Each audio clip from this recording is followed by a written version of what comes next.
book, Dave, called Between Thought and Expression, which is a beautiful looking little book, and it was just the words from I have that at home. his songs. Yeah. You do. Great. I Mhm. lost my copy somewhere. My stupid nephew again. No, I don't want to blame my nephew.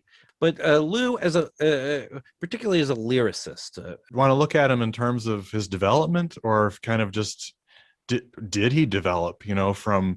From Heroin, which was one of his first kind of big songs, to let's go to Sweet Jane or Rock and Roll or Cool It Down or any of those later tunes.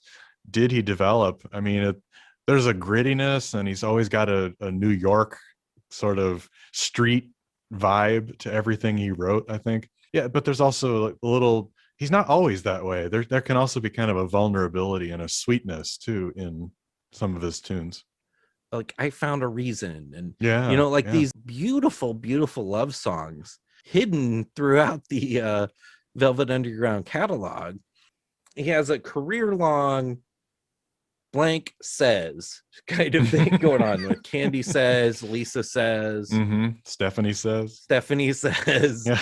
And all of these songs really bring out the humanity of a third person character more so than many other songwriters, where you can really step into the shoes of Candy, who was written about Candy Darling, who was this is back in the 60s, 70s, a transgender person, and he's treating the character with a lot of humanity and with sort of honoring the characters he's writing about.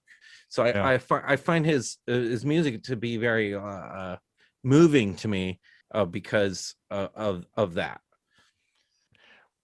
Well, like I said earlier in the episode, we talked about how Lou is very influenced by Bob Dylan, but Bob Dylan, a lot of his lyrics, especially before this time, were very literary and much more poetic.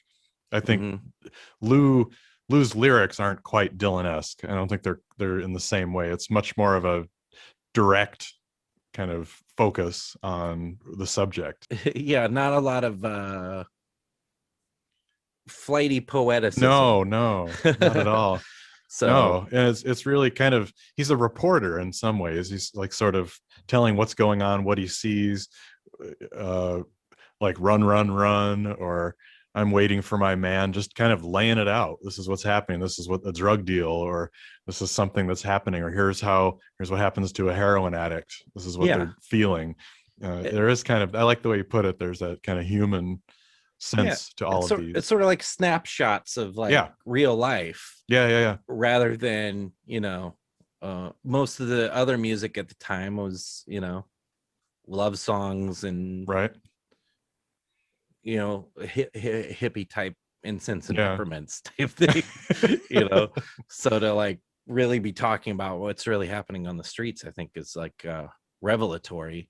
And you would continue that through his solo career. Oh, definitely. There's some kicks pops in my mind. But there's a lot of beautiful, he writes good love songs too. He can write like Pale Blue Eyes, or that's the gem obviously a lot of people think about. But even Sunday Morning, I mean, it's a beautiful song, and musically, lyrically, love songs that are just so heartfelt. Well, when Warhol was like, hey, you're gonna have Nico in the album, in the band, and so throws Nico into the mix. We'll get to Nico here in a minute. But it's like, oh, okay, and Lou seems to be like, okay, I'll write some cool songs for Nico, and wrote these beautiful songs for Nico, just very easily, So I'll Be Your Mirror is just gorgeous. Yeah.